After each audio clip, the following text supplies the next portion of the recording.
The loss of a Hollywood great is never easy, but in certain cases, a star's passing comes long before it was their time to go. When celebrities with a special place in our heart have their lives unexpectedly cut short, the grief we feel can often take us by surprise. From murders, like ones that claim the lives of John Lennon, to fatal accidents like ones that killed Paul Walker. These are high-profile deaths that can be a startling reminder of how precious and uncertain life can be, sometimes to dangerous effect. So today we're going to show you some famous celebrities who actually passed away.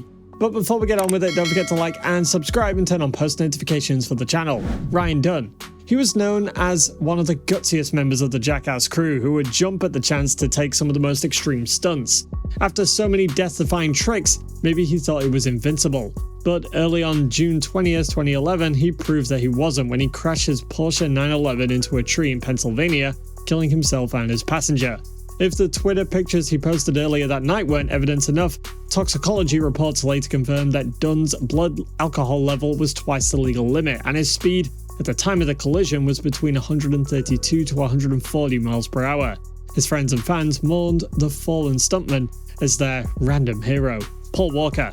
Best known for his role in the high-octane, nitro-fueled Fast and Furious film series, death unfortunately imitated art for Paul Walker in 2013. As a passenger in racer friend Roger Rodas' Carrera GT, Walker was killed when the Porsche struck a cement light pole and trees and then burst into flames. Drugs and alcohol and mechanical issues were ruled out. Investigators determined that speed alone was the cause of the accident, with speeds of up to 93 miles per hour in a 45 miles per hour zone being quoted. Walker was in the middle of filming Furious 7, which was later completed with his family's blessing. Shane McGowan. Frontman Shane McGowan and singer behind the classic Christmas favorite Fairy Tale of New York died November 30th at age 65. An early adopter of the punk rock movement, this guy played in several bands before founding The Pogues in 1982. Drawing lyrical inspiration from Irish history, McGowan went on to play many of the group's greatest hits across 5 albums over the next 9 years, including their debut single Dark Street of London.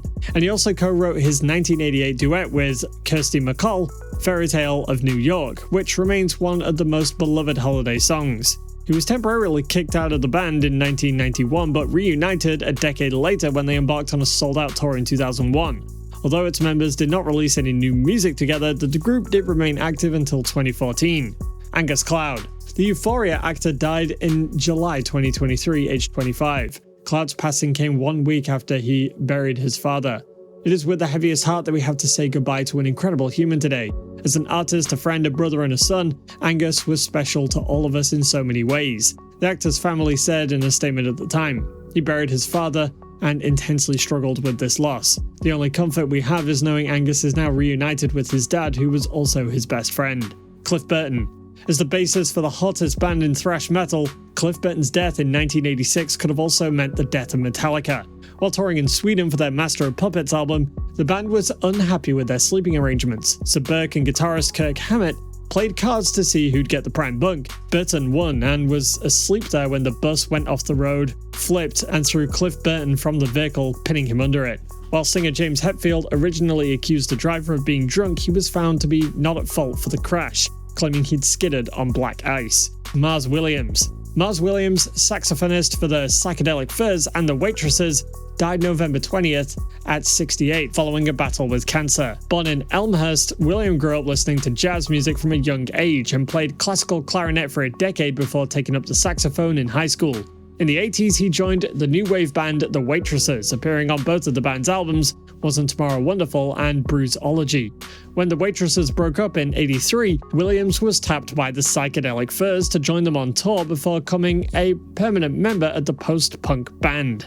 After departing the Furs in 1989, Williams rejoined the band in 2005 and played his final performances with the band in October.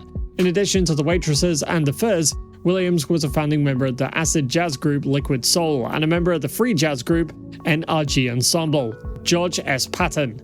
As a highly decorated veteran of 2 world wars, George S. Patton, or General George S. Patton, was likely to either go out in a blaze of hellfire or peacefully at his home. However, the folk icon, known for its fiery, profanity-laced speeches, instantly died when the Cadillac he was riding in had a low-speed collision with a supply truck on December 8, 1945. While the occupants of the car were relatively unharmed, Patton struck his head and snapped his neck in the process. Paralyzed from the neck down, the general died in his sleep 2 weeks later of heart failure, sparking cries of conspiracy due to the bizarre nature of this war hero's demise. Grace Kelly. Grace truly lived a Hollywood life, but had a less than happy ending. Princess Grace and her daughter, Princess Stephanie, were driving to the family's city home from their country place in September 1982 when Grace suffered a stroke. When Kelly lost control of the car, her daughter attempted to stop it, but was unable to prevent it from driving off a steep embankment. Neither princess was wearing a seatbelt and both were sent flying out of the car. Stephanie survived, but Princess Grace sustained heavy internal bleeding and died later in hospital, prompting a huge funeral where the elite from around the world paid tribute to the fallen princess. James Dean. Known as the actor of his generation, James Dean was also known as a passionate car racer. When the rebel without complacency ordered a new Lotus in 1955, the shipment was delayed, so he wanted to upgrade his current Porsche to the much faster Porsche 550 Spider. Excited to be behind the wheel in an upcoming race, Dean was advised by his mechanic to drive the Porsche in the event to break it in and gain experience with it. Normally, Dean would have towed it, and this proved to be a fatal decision, as he was killed en route to the race when he had a head-on collision with another vehicle while reportedly traveling at 85 miles per hour. Janet Langard.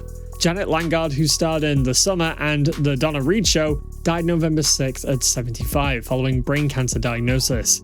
Her former co-star Paul Peterson confirmed the news on Facebook, calling Langard the best TV girlfriend my alter ego, Jeff Stone, ever had.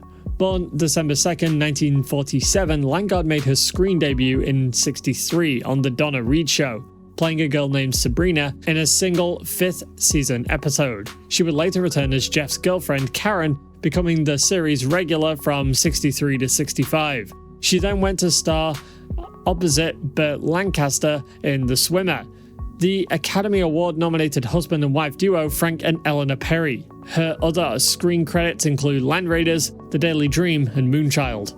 Aaron Spears. Aaron Spears, the Grammy-nominated drummer, known for his work with Usher, Lady Gaga, Ariana Grande, and more, died October 30th at 47.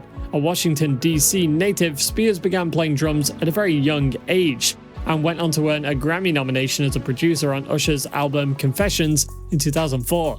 Over his decades-long career, Spears also performed Late Night with Seth Meyers, served as the drummer and music coordinator for Season 3 of The Masked Singer, and collaborated with artists like Britney Spears, Miley Cyrus, Chaka Khan, and the Backstreet Boys. Keith Griffin. Keith Griffin, a longtime superhero comic writer and artist who worked on many beloved books at both DC and Marvel, died on October at 70.